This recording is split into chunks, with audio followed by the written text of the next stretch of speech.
नमस्कार आप सभी को। आज की वीडियो में आपका स्वागत है। आज से हम जो सिस्टम शुरू करने जा रहे हैं वो है हेमेटोलॉजिकल सिस्टम। ब्लड आएगा जिसमें इम्यून सिस्टम उसके साथ इंक्लूडेड रहेगा और ऑन्कोलॉजी इंक्लूडेड रहेगी। तो ये जो है तीनों सिस्टम कह लीजिए या एक दूसरे से इंटरलिंक्ड हैं, तो ये सारे सिस्टम्स हम इकट्ठे कर रहे हैं। और जो नए बच्चे जुड़ रहे हैं उनको बताना चाहूँगी कि अभी तक हम जो है 5 सिस्टम्स कवर कर चुके हैं और इनकी वीडियोस अगर आपको देखनी है तो आप प्लेलिस्ट में देख सकते हैं। और ये एक जो है सीरीज़ वाइज जो सब्जेक्ट वाइज सीरीज़ चल रही है, जो कि एंड करेगी कॉम्प्रिहेंसिव सीरीज़ से, मतलब सारे सब्जेक्ट्स इसमें इंक्लूडेड होंगे। तब हम लास्ट के टाइम पे वो क्वेश्चंस करेंगे। और अगर आपको वीडियोस पसंद आ रही हैं तो लाइक कमेंट ज़रूर कीजिएगा, और अगर चैनल नहीं सब्सक्राइब किया है तो सब्सक्राइब कर सकते हैं फॉर मोर वीडियोस। तो चलिए स्टार्ट करते हैं। पहले मैं आपको थोड़ा मोटा मोटा बता दूं कि क्या होता है। अगर मैं ब्लड की बात करूं, ठीक है, तो ब्लड अगर ह्यूमन बॉडी की बात करें तो ये 7 to 10% of the body weight, अगर बॉडी वेट की टर्म में कहलाएंगे तो इतना होता है। अदरवाइज ये जो है 5 to 6 लीटर जो है ब्लड बॉडी में प्रेजेंट होता है। फीमेल्स में ऑलमोस्ट जो है थोड़ा कम रहता है, ऑलमोस्ट 4 लीटर के अराउंड। मैन में ये 4.5 से 5 लीटर के अराउंड रहता है। तो ये है ब्लड के बारे में। और अगर जो है ब्लड में 2 कंपोनेंट होते हैं। एक होता है हमारा प्लाज्मा, जो कि ब्लड का, अगर बात करूं कि ब्लड में कुछ कुछ जो है सेल्स प्रेजेंट होते हैं। अगर ब्लड का लिक्विड वाला भाग अलग कर दे तो उसको हम प्लाज्मा बोलते हैं, और बाकी जो होते हैं वो होते हैं सेल्स। ठीक है, जो प्लाज्मा होता है वो 55% जो है ओवरऑल ब्लड का प्लाज्मा होता है। इस प्लाज्मा में क्या होता है, albumin, different immunoglobulins, IG different immunoglobulins रहते हैं। और क्या रहता है इसमें, क्लॉटिंग फैक्टर्स रहते हैं। तो ये सारी चीजें जो है प्लाज्मा में प्रेजेंट होती है। और भी बहुत सारे मिनरल्स जो है वो प्लाज्मा कंटेन करता है। सेल्स में आरबीसी, डब्ल्यूबीसी, ठीक है, प्लेटलेट्स, ये सारी चीजें प्रेजेंट होती हैं। अब जो है अगर बात करें कि कहाँ पे ये सेल्स बनते हैं, तो जो सेल्स हैं वो कहाँ पे बनते हैं, वो बोन मैरो में बनते हैं। ठीक है, बोन मैरो हमारी सेल्स को प्रोड्यूस करती है। अगर फीटस की बात करें, जो बच्चा होता है, उसमें ये सेल्स बनते हैं। सबसे शुरू में ये बनते हैं यॉक सैक जो होता है बच्चे का, उसमें। उसके बाद जो है स्प्लीन, लीवर वगैरह में ये फॉर्म होते हैं। और जैसे जैसे बर्थ का टाइम आता है तब जो है ये बोन मैरो में ये फॉर्म होने लग जाते हैं। जो बच्चा होता है ना, उसमें सारी स्केलेटल मसल्स जो हैं वो इन्वॉल्व होती हैं सेल प्रोडक्शन में, ऑल स्केलेटल मसल। और जैसे जैसे बड़ों की तरफ बढ़ते रहते हैं, बनते सारों में है, लेकिन जो मेजर एक्टिविटी है वो जो मेजर बोन है, पेल्विक बोन हो गया, फीमर हो गया, उनमें मेजर बोन्स में ये एक्टिविटीज बनती है। तो यहाँ पे ये बात हो गई कि ये जो है इतनी सारी चीजें ब्लड के बारे में। स्किप नहीं करिएगा, ध्यान से एक एक चीजें सुनिएगा, दिमाग में बिठाइएगा जो बोलती जा रही हूँ। आपको बेसिक क्लियर होना जरूरी है आगे क्वेश्चंस करने के लिए। ठीक है, अब क्या है, मैंने आपको बताया कि पहले क्या होता है, एक तो टोटल बॉडी वेट का 7 to 10% जो है ब्लड होता है। अगर वैसे लीटर्स में बात करें तो 5 से 6 लीटर ब्लड जो है ह्यूमन बॉडी में होता है। फीमेल्स में थोड़ा कम, मेल्स में थोड़ा ज़्यादा होता है। और जो ब्लड होता है उसमें एक लिक्विड वाला भाग होता है जिसको प्लाज्मा बोलते हैं, जो ओवरऑल ब्लड का 55% होता है। और जो सेल्स होते हैं वो 45% होते हैं ओवरऑल ब्लड के। तो यहाँ पे 55% जो प्लाज्मा है उसमें इम्यूनोग्लोबुलिन्स होते हैं, और उसमें जो है क्लॉटिंग फैक्टर्स होते हैं, डिफरेंट विटामिन मिनरल्स होते हैं। तो ये सारी चीज़ें प्लाज्मा में रहती हैं। और जो हमारे सेल्स होते हैं, डब्ल्यूबीसी, आरबीसी, प्लेटलेट्स, ये सारे हमारे सेल्स रहते हैं। और जो बनते कहाँ पे हैं ये सेल, बोन मैरो में बनते हैं। लेकिन जब एम्ब्रियोनिक टाइम पीरियड में होता है, जब बच्चा माँ के गर्भ में होता है, उस टाइम पे ये सेल्स जो है यॉक सैक में बनते हैं शुरुआती एम्ब्रियोनिक पीरियड में। उसके बाद लिवर, स्प्लीन में ये फॉर्म होते हैं, और उसके बाद जो है ये बोन मैरो में फॉर्म होते हैं। और जो बच्चा होता है उसके सारी स्केलेटल मसल्स जो है उनकी बोन मैरो में ये होते हैं। लेकिन जैसे जैसे एज एडवांस होती है, बड़े की तरफ बढ़ते हैं, तो ये एक्टिविटी जो है मेजर बोन्स को सौंप दी जाती है। तो ये हो गया सारी बात। अब इम्यूनोग्लोबुलिन्स भी अलग अलग तरीके के होते हैं। आईजीजी है ना, आईजीएम, आईजीए, IgE, तो ये सारे इम्यूनोग्लोबुलिन्स होते हैं। इनमें जो सबसे मेजर मात्रा में प्रेजेंट होता है वो IgG होता है, 75% जो है वो IgG होता है, और यही इम्यूनोग्लोबुलिन है जो प्लेसेंटा को क्रॉस करके बच्चे तक पहुंचता है। तो माँ का ये इम्यूनोग्लोबुलिन प्लेसेंटा को क्रॉस करके बेबी तक पहुंचता है। So this is the major immunoglobulin which is present. IgM होता है जो सबसे फर्स्ट इम्यूनोग्लोबुलिन होता है। जब भी कभी हमारी बॉडी एंटीबॉडी फॉर्म करने वाली होती है तो सबसे जो पहले रेस्पॉन्स में आता है वो IgM होता है। IgA बॉडी सिक्रीशंस में प्रेजेंट होता है और जो सबसे कम होता है 0.004% ऑलमोस्ट, ये IgE होता है जो सबसे कम प्रेजेंट होता है। तो इस तरीके से भी क्वेश्चंस आते हैं पेपर में कि सबसे ज्यादा कौन सा होता है, सबसे कम कौन सा होता है, कौन सा इम्यूनोग्लोबुलिन जो है ब्रेस्ट मिल्क में IgA प्रेजेंट होता है, ये बॉडी सिक्रीशंस में प्रेजेंट होता है, और जो पास करता है प्लेसेंटा को बच्चे तक जाता है वो होता है IgG, और ये सबसे अबंडेंट मात्रा में जो इम्यूनोग्लोबुलिन प्रेजेंट होता है वो IgG होता है। ठीक है, तो ये मोटी मोटी बात हो गई कि क्या है जो हमने आज क्वेश्चंस करेंगे। अगर ये आप पूरा लेक्चर सुन लेंगे तो वो क्वेश्चंस आप बहुत इजीली कर पाते हैं, और स्किप नहीं करना है, ये बहुत ही इंपॉर्टेंट चीजें हैं, ये एक बेस है। ठीक है, नींव रखी जा रही है सिस्टम की, तो इसी के बेस पे आप आगे क्वेश्चंस कर पाएंगे, समझ पाएंगे। अब क्या होता है कि अगर मान लीजिए एक RBC बन गया, ठीक है, पहले देख लेते हैं कि बोन मैरो है। ठीक है, अब बोन मैरो में दो तरीके के सेल्स होते हैं, myeloid cells and lymphoid cells. जो माइलॉइड सेल्स होते हैं उनसे हमारा RBC बनता है। WBC के अलग अलग type, neutrophil, basophil, eosinophil, monocyte, neutrophil, basophil, eosinophil,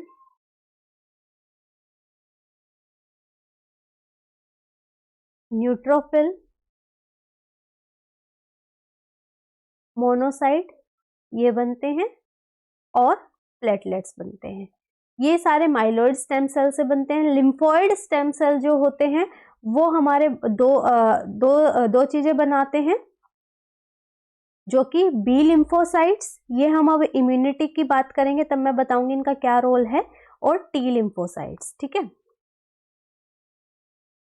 दो तरीके के सेल्स होते हैं बी लिम्फोसाइट्स में भी, जो होते हैं मेमोरी सेल्स और होते हैं प्लाज्मा सेल्स।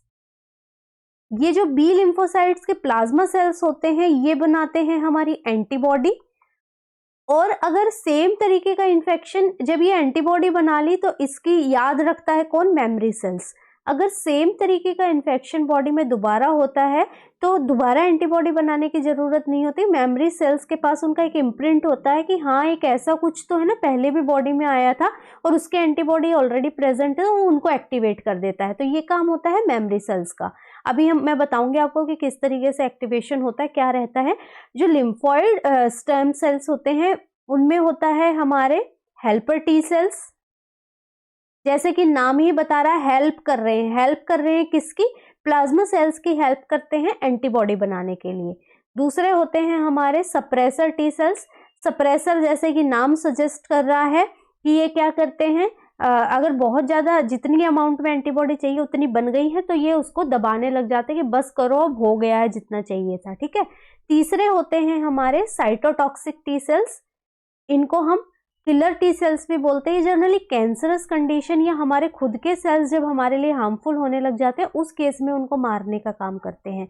तो हमारे जो है इस तरीके से, जैसे मैंने बताया आपको कि जो हमारी बोन मैरो होती है उसमें दो प्रकार के सेल्स होते हैं, माइलॉइड सेल्स जो कि RBC WBC प्लेटलेट्स बनाते हैं, दूसरे होते हैं लिम्फॉइड सेल्स जो कि हमारे बी लिम्फोसाइट और टी लिम्फोसाइट सिक्रेट करते हैं। बी लिम्फोसाइट के भी अपने दो सेल्स होते हैं, प्लाज्मा सेल्स जो कि एंटीबॉडी बनाते हैं, दूसरे होते हैं मेमोरी सेल्स जो उनको याद रखते हैं कि इसी तरीके का इन्फेक्शन बॉडी में पहले भी हुआ था।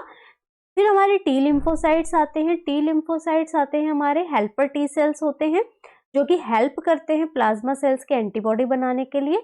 फिर होते हैं हमारे सप्रेसर टी सेल्स जो कि उसको दबाते हैं इम्यून रिस्पॉन्स को। फिर होते हैं हमारे साइटोटॉक्सिक टी सेल्स। ठीक है, तो ये सारी चीजें हैं। अब जो है अगर मैं बात करूं कि जो हमारे बी लिम्फोसाइट्स हैं, वो प्रोड्यूस एंड मैच्योर कहाँ होते हैं? बोन मैरो में ही। दोनों सेल्स कौन बनाती है? Bone marrow. लेकिन इनकी मैच्योरेशन भी बोन मैरो में ही होती है, जबकि टी लिम्फोसाइट्स जो हमारे होते हैं वो बनते बोन मैरो में हैं, लेकिन उनकी मैच्योरेशन होती है थाइमस में। थाइमस ग्लैंड होता है जिसमें टी सेल्स मैच्योर होते हैं। तो बी और टी सेल्स जो है अलग अलग जगह पे मैच्योर होते हैं। बी सेल्स मैच्योर होते हैं बोन मैरो में, और मैच्योर होने के बाद वो ब्लड स्ट्रीम में आते हैं। टी सेल्स मैच्योर होते हैं थाइमस में, मैच्योर होने के बाद वो भी ब्लड स्ट्रीम में आते हैं, और दोनों सेल्स जो हैं हमारे लिम्फ नोड्स जो प्रेजेंट होते हैं अलग अलग भाग में, वहां पे क्या हो जाते हैं?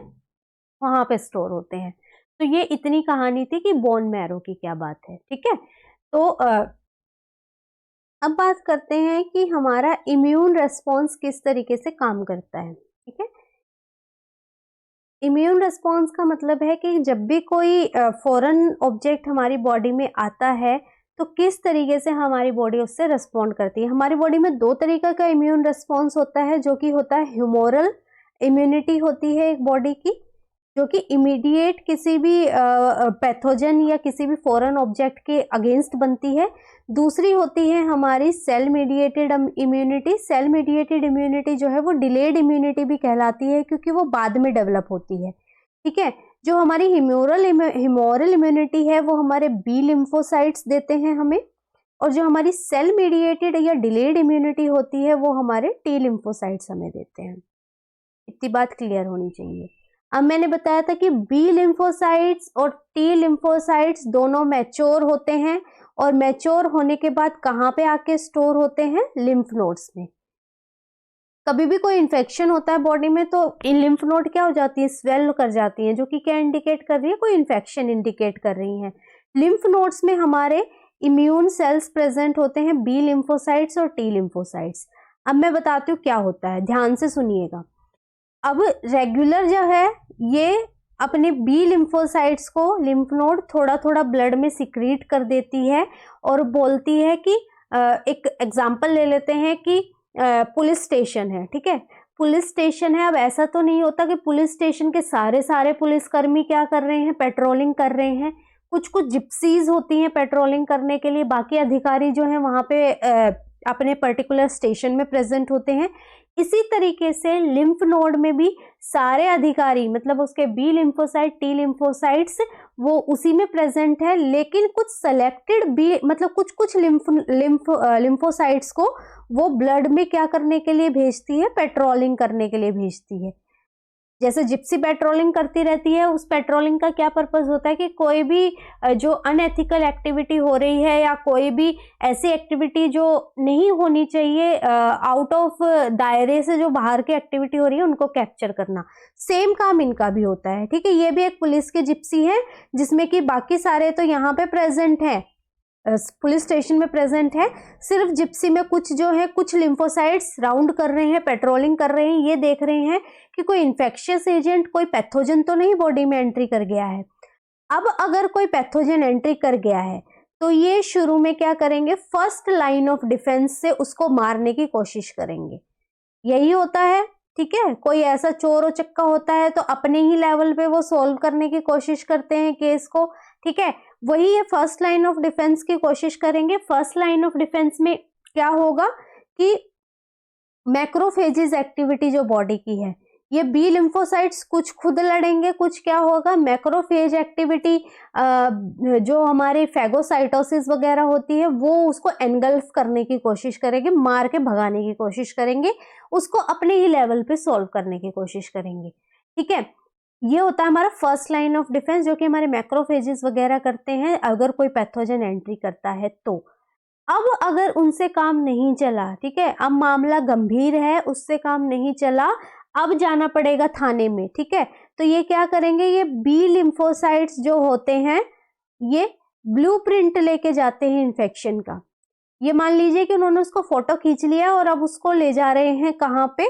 थाने में, लिम्फ नोड पे। ठीक है, अब लिम्फ नोड में जाके क्या हुआ, उन्होंने उसको दिखाया फोटो को कि कुछ इस तरीके का जो है पैथोजन है, इन्फेक्शियस एजेंट है जो कि बॉडी में एंट्री कर गया है, अब इसके अगेंस्ट आपको काम करना है। अब वहां पे कौन कौन से सेल्स प्रेजेंट है, बी लिम्फोसाइट्स और टी लिम्फोसाइट्स। जो इमीडिएट रेस्पॉन्स करते हैं वो होते हैं बी, और टी वाले थोड़े सुस्त होते हैं, ठीक है। तो बी लिम्फोसाइट्स के कौन से सेल्स, प्लाज्मा सेल्स एक्टिवेट हो जाते हैं और वो क्या बनाते हैं, एंटीबॉडी बनाते हैं, ठीक है। अब ये एंटीबॉडी अपनी निकाल के भेजते हैं उस जगह पे, एंटीजन एंटीबॉडी रिएक्शन होती है, वो बॉडी के उसको क्या करती है, बाहर निकालने की कोशिश करती है। अगर वो कुछ इस तरीके के सेल्स है कि वो ऑन सेल्स है, टॉक्सिक सेल्स है, तब वो बॉडी के अपने ही सेल्स दिखा है ऐसे, तब जो है टी लिम्फोसाइट्स एक्टिवेट होते हैं। और टी लिम्फोसाइट्स के कौन से cells, cytotoxic T cells activate होते हैं, और ये क्या करते हैं, साइटोटॉक्सिक टी सेल्स फिर ये किल करते हैं उसको। ये होती है हमारी डिलेड। पहले हमारा क्या, मैक्रोफेज काम कर लेता है, फिर हमारी ह्यूमोरल इम्यूनिटी काम कर लेती है, उसके बाद हमारी तीसरी इम्यूनिटी, सेल मीडिएटेड इम्यूनिटी जो है वो काम करती है। तो इस तरीके से जो पहला फेज रहता है यहाँ पे, जिसपे जो पहला फेज रहा, ये रहा हमारा आइडेंटिफिकेशन फेज, कि पहले आइडेंटिफाई किया। दूसरा होता है हमारा यहाँ पे प्रोलिफरेशन फेज, कि इन्होंने अपना जो है प्रोलिफरेट किया, अपना साइज, अपने सेल्स को एक्टिवेट किया, प्रोलिफरेट किया एंटीबॉडी बनाने के लिए। और तीसरा हमारा होता है एक्शन फेज, या जहां पे हम वर्क कर रहे हैं उस पर्टिकुलर चीज के लिए। तो ये सारा जो है एक लाइन ऑफ डिफेंस रहता है कि किस तरीके से हमारा इम्यून सिस्टम काम करता है। और जब हमारी ये सारी चीजें क्या रहती हैं कि ये इस तरीके से हमारी बॉडी में जो है इम्यूनिटी डेवलप होती है, ठीक है। और कुछ टाइप्स रहते हैं इम्यूनिटी के, अलग अलग तरीके रहते हैं। जो हमारी कुछ इम्यूनिटी जो है हमारी बॉडी में बनती है, अगर हमारी बॉडी खुद से वो इम्यूनिटी बना रही है तो वो होती है हमारी एक्टिव इम्यूनिटी, ठीक है। एक्टिव इम्यूनिटी का मतलब है, एक्टिव का क्या मतलब होता है कि खुद उस चीज में भाग लिया है, ठीक है। पैसिव इम्यूनिटी का मतलब होता है कि वो पैसिवली, मतलब पैसिव किसी और से हमें मिली है, पैसिव सोर्स से मिली है, हमारी बॉडी ने खुद से नहीं बनाई है। ये अब हम आगे क्वेश्चन करेंगे, उसमें मोर डिटेल में बताऊंगी। तो ये सारा मोटी मोटी कहानी थी ब्लड के बारे में, कैसे हमारी लाइन ऑफ डिफेंस रहता है, कौन से सेल्स कहाँ पे सिक्रेट होते हैं, और एंटीबॉडी किनसे बनती है, बी लिम्फोसाइट्स की प्लाज्मा सेल्स से। और जब ये एंटीबॉडी बन जाती है फिर इसका ध्यान रखता है कौन, मेमोरी सेल्स की, अब दोबारा आना तुम, ठीक है। अब तो हमें पता है कि तुम्हारे अगेंस्ट इस तरीके से काम करना है, तो ये मेमोरी सेल्स इसका ध्यान रखते हैं। इस तरीके से दोनों सेल मिलजुल के जो है अपनी एंटीबॉडी प्रोडक्शन करते हैं, ठीक है। और इम्यूनोग्लोबुलिन में मैंने बता दिया आपको कि सबसे मेजर जो रहता है, माइनर क्या रहता है, किस चीज में जो प्रेजेंट रहता है, ठीक है। अब हम क्वेश्चंस पे आते हैं। First question is the pH of human blood is, जो पीएच रहती है ह्यूमन ब्लड की वो क्या है, 6.5 से 7, 7.35 से 7.45, 8 से 9 एंड 4.5 से 5। यहाँ पे जो पीएच रहती है ह्यूमन ब्लड की वो रहती है 7.35 से 7.45, और ये अगर 7.35 से नीचे जाता है तो वो एसिडिक इन नेचर हो जाता है, 7.45 से ऊपर वो एल्कलाइन या बेसिक इन नेचर होता है। So this is the normal range of the blood pH in human being. Next, all of the followings are the plasma protein except one, इसमें से कौन सा प्लाज्मा प्रोटीन नहीं है। मैंने बताया था प्लाज्मा में बहुत सारे प्रोटीन्स प्रेजेंट होते हैं, तो इनमें से कौन सा उसमें नहीं होता, albumin, globulin, myosin and fibrinogen. Albumin उसमें प्रेजेंट होता है, और जो मेजर मात्रा में प्रोटीन प्रेजेंट होता है वो एल्ब्यूमिन ही होता है। Globulin is also present, and fibrinogen जो है वो क्लॉटिंग में काम करता है, वो भी प्लाज्मा में प्रेजेंट होता है। Myosin is not present in the plasma, ये कहाँ पे, मसल्स में प्रेजेंट होता है मायोसिन जो प्रोटीन होता है, it is not found in the plasma. तो C is the right answer. Next, the plasma protein that maintain the oncotic pressure of the blood.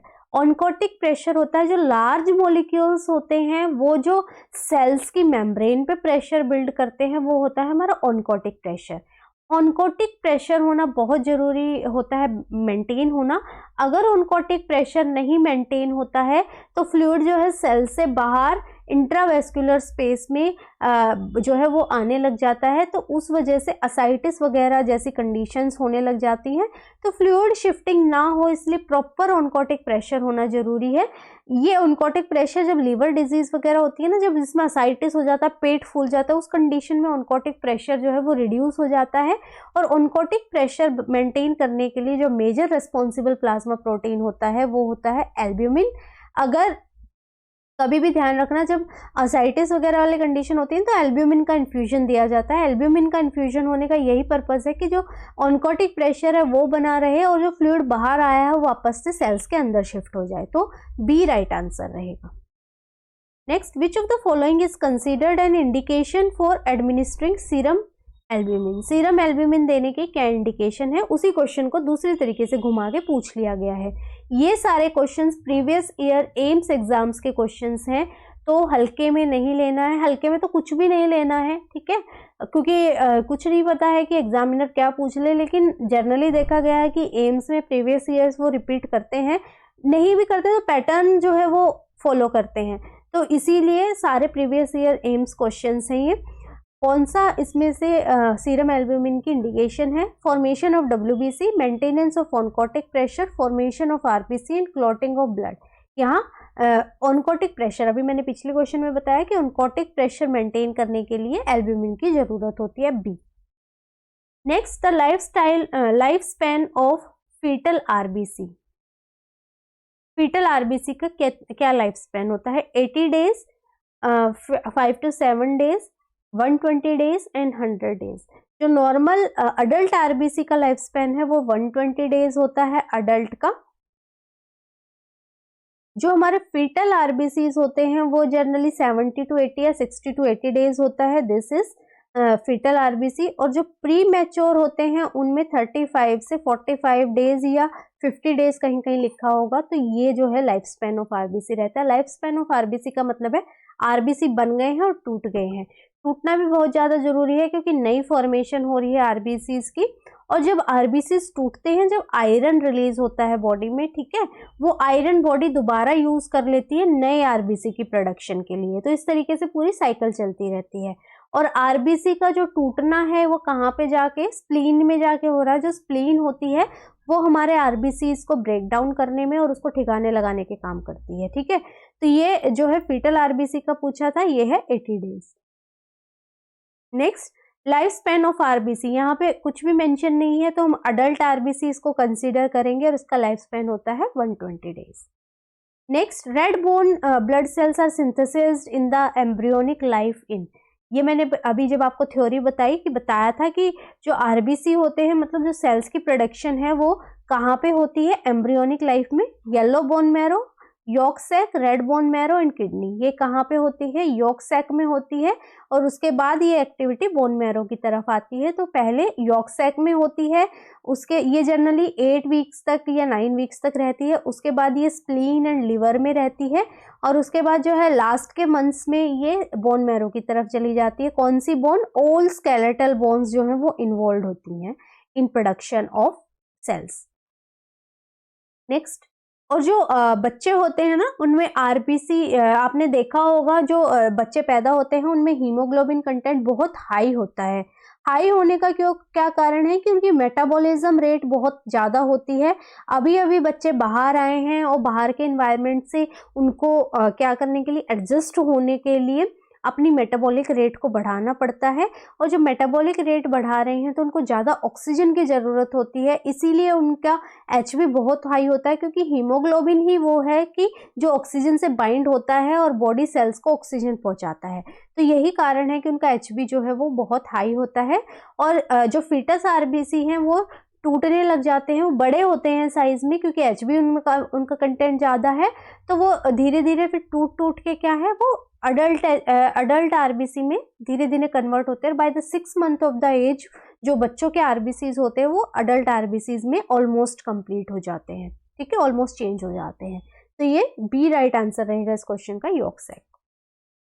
Next, the client with COPD secondary polycythemia, the nursing diagnosis that would be included in the care plan is। एक patient है COPD का, COPD में क्या होता है, oxygen deprivation होती है body में, और ऑक्सीजन डेप्रीवेशन होती है तो हमारी बॉडी क्या करती है, उसके प्रोडक्शन में आरबीसीज की प्रोडक्शन को बढ़ा देती है। ठीक है, आरबीसीज की प्रोडक्शन ब्लड में ज्यादा होने से उस कंडीशन को हम कहते हैं पॉलीसाइथीमिया, जहाँ पे आरबीसीज जो नॉर्मल आरबीसी की बजाय जो है बहुत ज्यादा बढ़ जाते हैं। तो ये सीओपीडी की वजह से ऑक्सीजन डेप्रीवेशन हुई, आरबीसी की प्रोडक्शन बढ़ी, उस ऑक्सीजन को कंपनसेट करने के लिए पॉलीसाइथीमिया हो गया। तो इसमें क्या डायग्नोस होगा, अब आप खुद सोचिए कि एक ब्लड जो पतला पतला बह रहा था वो बहुत थिक हो गया है। जब वो थिक हो गया है तो वो क्या है, पेरिफ्रीज तक तो पहुंचेगा ही नहीं, और क्या क्या करेगा इसमें से, option A fluid volume deficit related to blood loss, यहाँ पे ब्लड लॉस का कोई सीन नहीं है। impaired tissue perfusion related to thrombosis, activity intolerance related to dyspnea, and risk for infection related to suppressed immune response। यहाँ immune response suppressed नहीं है तो ये भी नहीं होगा। डिज्निया वाले साइन कोई भी क्वेश्चन में नहीं दिखाए गए हैं, ये भी नहीं होगा। इम्पेयर्ड टिश्यू परफ्यूजन रहेगी क्योंकि ब्लड मोटा हो गया, थ्रोम्बोसिस फॉर्मेशन होने के चांसेस ज्यादा होंगे, जिसकी वजह से जो पेरिफ्रीज तक है वो ब्लड इतना नहीं पहुंच पाएगा, थिक होने की वजह से, थ्रोम्बोसिस होने की वजह से। तो बी राइट आंसर रहेगा। Next, which of the following result of the lab test is indicative of bacterial infection. जब भी कभी बैक्टीरियल इन्फेक्शन होता है तो WBCs हमारे एक्टिवेट हो जाते हैं, जो कि हमारे फर्स्ट लाइन ऑफ डिफेंस में आते हैं, मैक्रोफेजेस, WBCs। और WBCs को हम NK सेल्स भी बोलते हैं। NK सेल्स का मतलब है हमारे नेचुरल किलर सेल्स, जो कि सबसे पहले अपने आप भाग के लड़ने जाते हैं, उसके बाद ही हमारा जो है ह्यूमोरल रिस्पॉन्स एक्टिवेट होता है। तो इसमें से कौन सी फाइंडिंग इंडिकेट कर रही है कि बैक्टीरियल इन्फेक्शन है। RBC4 जो कि एक नॉर्मल रेंज में फॉल कर रहे हैं तो ये नहीं। HB13 is also normal. Platelet 3.5 lakh is also normal. WBC increased है, ये जनरली 4.5 से 10.5 तक रहता है, यहाँ पे ये इंक्रीज्ड है, तो ये WBC का बढ़ना क्या इंडिकेट कर रहा है, बॉडी में कोई इन्फेक्शियस एजेंट की एंट्री हुई है। तो डी राइट आंसर रहेगा। Next, which of the following is true about IgM। IgM is एक इम्यूनोग्लोबुलिन है, इसमें से कौन सा उसके लिए ट्रू है। It is the smallest antibody. Smallest नहीं होता, स्मॉलेस्ट कौन सी होती है, IgE होती है, तो ये नहीं रहेगा। It forms the initial immune response. Yes it forms, मैंने जब पढ़ाया था अभी आपको थ्योरी में बताया था, सबसे पहले इम्यून रेस्पॉन्स जो बनाने में हेल्प करती है वो होता है हमारा IgM। It is not an isotype of antibody. It is isotype, antibody का ही आइसोटाइप है। It is not produced by vertebrates. It is produced by vertebrates, मतलब जो ह्यूमन बीइंग है वो इसको बनाते हैं। तो यहाँ पे B is the correct statement about IgM। Next, the maximum immunoglobulin present in the serum. जो बॉडी सिक्रीशंस होती हैं, सीरम में मैक्सिमम इम्यूनोग्लोबुलिन जो है वो कौन सा होता है मैक्सिमम, जो 75% मैंने बताया था, that is IgG। Next, which immunoglobulin can cross the placenta and provide passive immunity to the newborn. Passive immunity कौन प्रोवाइड कर रहा है, IgG प्रोवाइड कर रहा है। यही एक इम्यूनोग्लोबुलिन है जो कि ट्रांसफर करता है मदर से बेबी की तरफ through the placenta. Next, immunoglobulin present in breast milk, ये कौन सा होता है, IgA होता है इम्यूनोग्लोबुलिन जो ब्रेस्ट मिल्क में प्रेजेंट होता है। जो बॉडीली सिक्रीशन, सलाइवा हो गया, सीमेन हो गया, इनमें भी IgA immunoglobulin is present. Next, the thymus related T cells. Thymus related T cells क्या करते हैं, option A produce antibody. Antibody ये नहीं प्रोड्यूस करते हैं, ये कौन करता है, प्लाज्मा सेल्स जो कि B सेल्स का टाइप होते हैं। Produce NK cells, natural killer cells, ये नेचुरल किलर सेल्स नहीं बनाते हैं, वो बोन मैरो में सिक्रेट होते हैं। रिकॉग्नाइज B सेल्स को रिकॉग्नाइज नहीं करते हैं, ये बॉडी के ओन सेल्स जो कि टॉक्सिक इन नेचर हैं उनको रिकॉग्नाइज करते हैं, उनको किल करते हैं। तो डी राइट आंसर होगा। टी लिम्फोसाइट जो है वो सेल मीडिएटेड, मेन इनका काम जो है सेल मीडिएटेड इम्यूनिटी प्रोवाइड करना है। उसके अलावा जो है ये बी लिम्फोसाइट्स की हेल्प करने में भी इन्वॉल्व होते हैं, लेकिन जो मेजर काम है इनका वो सेल मीडिएटेड इम्यूनिटी प्रोवाइड करना है through the cytotoxic T cells. तो B is the right answer. Next, when the body is able to make its own antibody by having disease and recovering or by vaccination is called. जो body की अपनी ability है क्या बनाने की, antibody बनाने की, या तो डिजीज के होने से या फिर वैक्सीनेशन के होने से। अगर डिजीज के होने से ये अपनी एंटीबॉडी बना रही है तो this is active natural active immunity. Natural मतलब कि कोई डिजीज हुई थी जिसकी वजह से हमारी बॉडी ने खुद इम्यूनिटी प्रोवाइड की है। और अगर वैक्सीनेशन से हो रहा है तो that is acquired active immunity. ठीक है,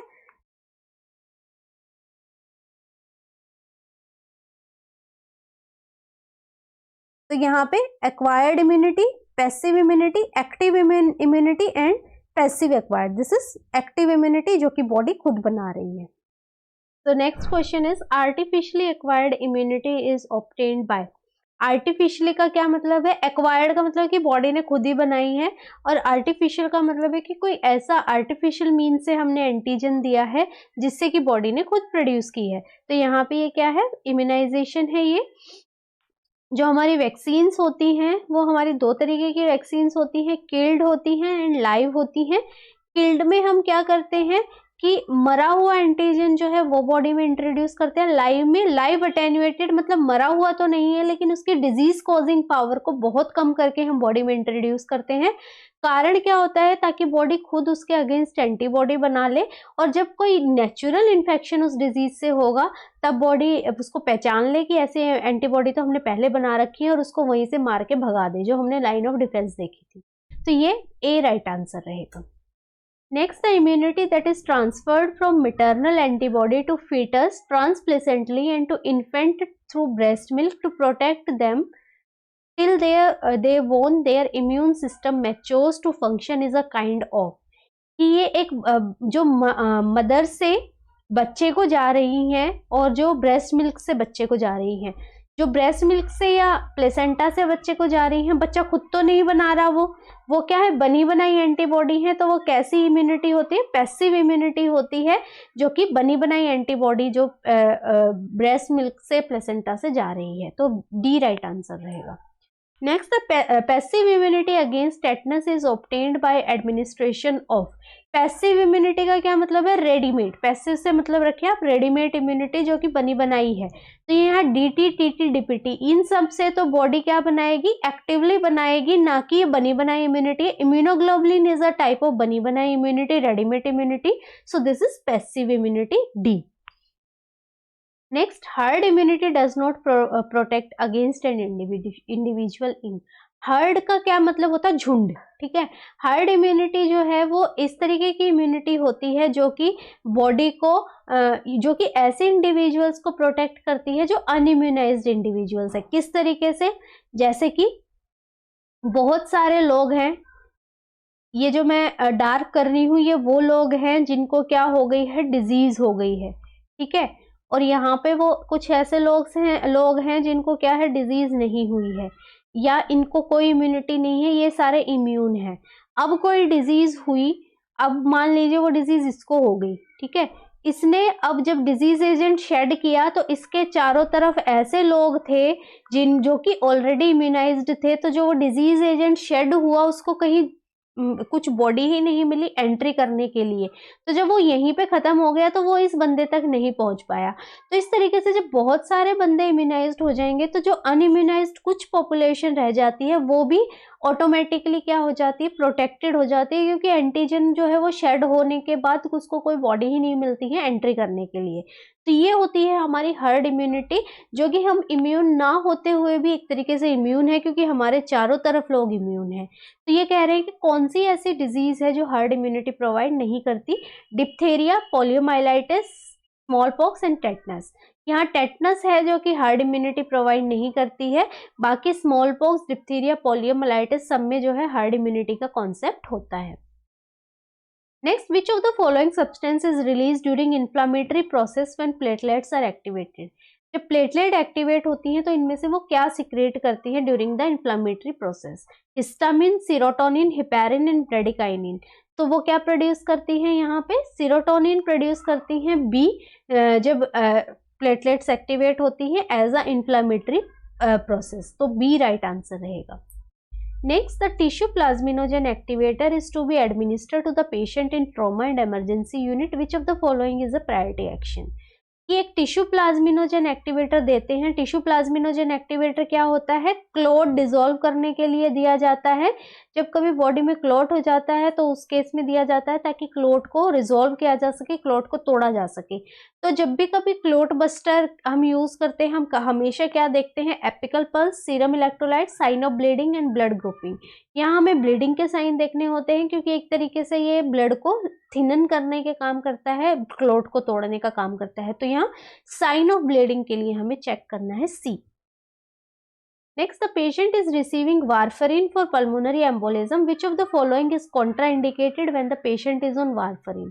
अगर पेशेंट को वारफरीन दिया जा रहा है तो कोई भी ऐसी और ड्रग नहीं देंगे जो क्या करेगी, क्लॉट बस्टर का काम करेगी, मतलब जो कि हमारे पीटीटी एपीटीटी वैल्यू को बढ़ाने का काम करेगी। तो यहाँ फेरस सल्फेट का कोई रोल नहीं होता है। एसिटिलाइन सैलिसिलेट जो कि एस्पिरिन होती है, ये एक एंटीप्लेटलेटिक एजेंट होता है, ये नहीं देंगे क्योंकि ऑलरेडी हम जो है वो ब्लड थिनिंग मेडिकेशन उसको दे रहे हैं। तो ये इज द करेक्ट आंसर, ये हम नहीं देंगे along with the warfarin. Next, ABO blood grouping was discovered by. ABO blood grouping जो है किसने डिस्कवर की थी? Robert Koch, Karl Landsteiner, Paul Ehrlich and Antonie van Leeuwenhoek. ये जो है कार्ल लिंस्टिनर ने सन 1900 में इसको इजाद किया था और उसके बाद जो है उसने देखा था कि जो ब्लड सेल्स होते हैं उनके ऊपर जो है टिपिकल टाइप का एंटीजन प्रेजेंट होता है, जो कि अगर किसी और तरीके का हमने ब्लड दे दिया तो एंटीजन एंटीबॉडी रिएक्शन होने से जो है वो सीवियर हिमोलाइसिस अंदर हो सकता है। तो ये कार्ल लिंस्टिनर ने सन 1900 में इसको डिस्कवर किया था, एबीओ ब्लड ग्रुपिंग को। Next, which blood group can be administer to the patient in emergency when his blood group is not known? Emergency में हम कौन सा दे सकते हैं? जो ओ होता है वो होता है यूनिवर्सल डोनर रहता है, O blood group. Universal donor का मतलब है कि ये किसी को भी ब्लड दे सकता है, इसका दिया हुआ ब्लड किसी को भी चल जाएगा। लेकिन ये अगर पॉजिटिव है और नेगेटिव वाले को दे दिया तो गड़बड़ हो जाएगी। क्यों? क्योंकि उसकी बॉडी एंटीबॉडी बना देगी इसके अगेंस्ट। लेकिन अगर ये नेगेटिव है और बॉडी पॉजिटिव है तब वो कुछ नहीं करेगी क्योंकि उसके सरफेस पे कोई एंटीजन प्रेजेंट है ही नहीं जिसके अगेंस्ट वो एंटीबॉडी बनाएगी। तो O negative is the safest blood group. अगर हमें किसी का ब्लड ग्रुप नहीं पता है तब हम ओ नेगेटिव ब्लड ग्रुप उसको दे सकते हैं। तो डी राइट आंसर रहेगा। Next, the WHO cut off point for diagnosis of anaemia in pregnant adult women. जो WHO की कट ऑफ है वो अनीमिया की प्रेग्नेंट एडल्ट वुमेन में वो कितनी है? 10 gram, 11, 12 and 13 gram. It is 11 gram cut off. उससे नीचे जो है हम अनीमिया कंसीडर करते हैं in case of pregnancy. Next, what is the drug of choice for thalassaemia? Thalassaemia क्या होता है? जो हमारे हीमोग्लोबिन होते हैं उसमें दो प्रकार की चेन प्रेजेंट होती है, alpha and beta.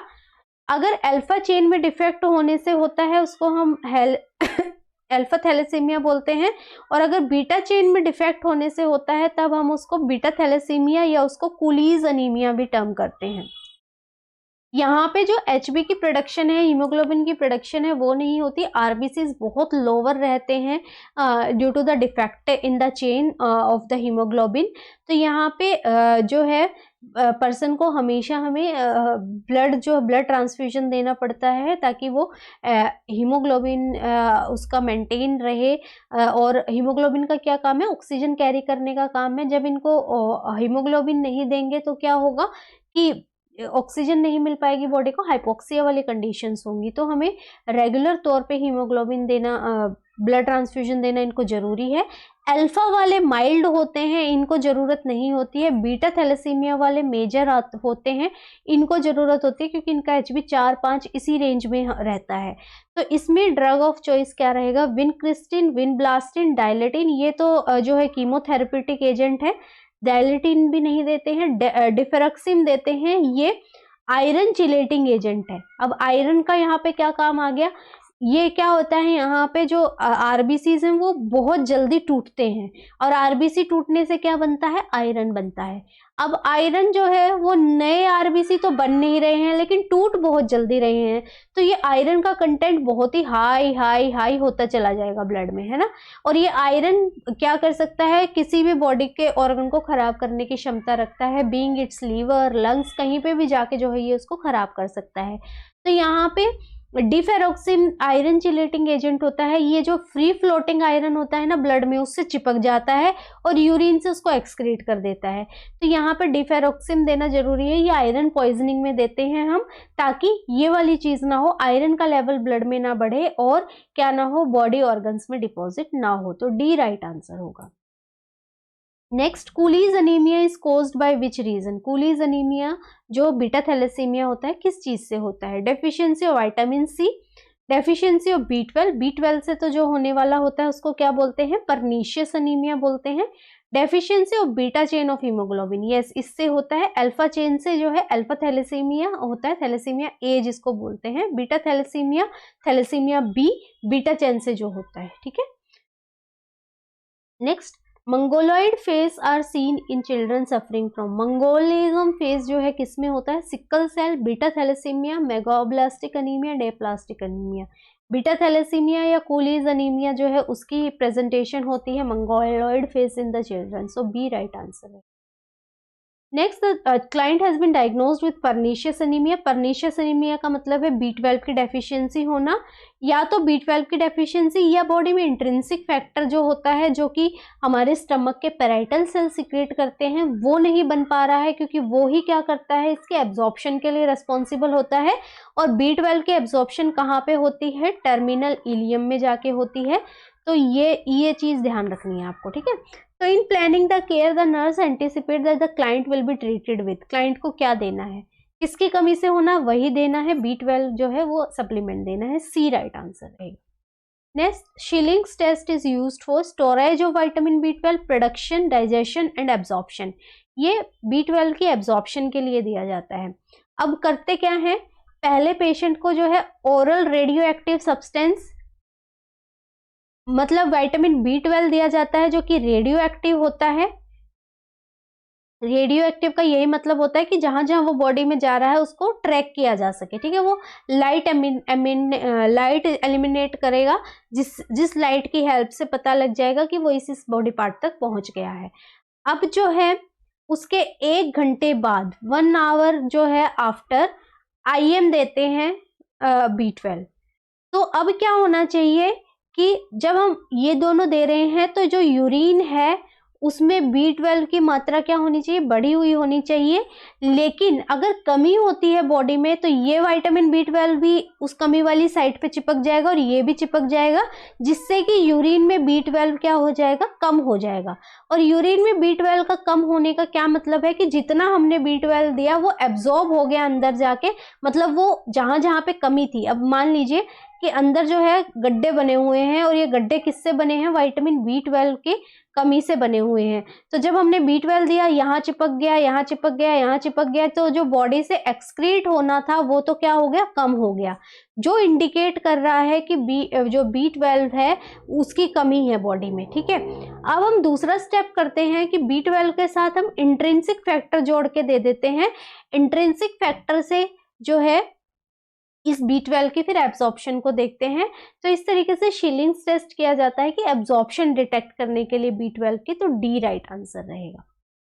Next, what care would the nurse provide for the patient undergoing Schilling's test for pernicious anaemia. जब शिलिंग्स टेस्ट करते हैं तब यूरिन में इसकी प्रेजेंस को देखते हैं। तो collection of 24 hour urine, 24 hour urine collection से पहले हम क्या बोलते हैं, जब भी पेशेंट स्टार्ट करने वाला है उससे पहले पेशेंट को अवॉइड करना है, मतलब अब तक का जो यूरिन था वो खाली कर देना है, और अब आगे आने वाली 24 घंटे में जो यूरिन आएगा वो उसको एक 24 आवर यूरिन कंटेनर में कलेक्ट करना है। तो सी राइट आंसर है। Next, an acute condition characterized by diminished production and increased destruction of RBC triggered by viral infection of folic acid deficiency. कौन सी ऐसी कंडीशन होती है जहाँ पे आरबीसी की प्रोडक्शन या तो कम हो जाती है, उसकी डिस्ट्रक्शन बढ़ जाती है वायरल इन्फेक्शन होने की वजह से? Adrenal crisis, aplastic crisis, vaso-occlusive crisis and splenic crisis. इसको हम एप्लास्टिक क्राइसिस टर्म करते हैं जब वायरल इन्फेक्शन से जो है आरबीसी का टूटना या उसका बनना कम हो जाता है। टूटना बढ़ जाता है, बनना कम हो जाता है। Next, a patient has sickle cell is admitted to the emergency ward with complaint of pain.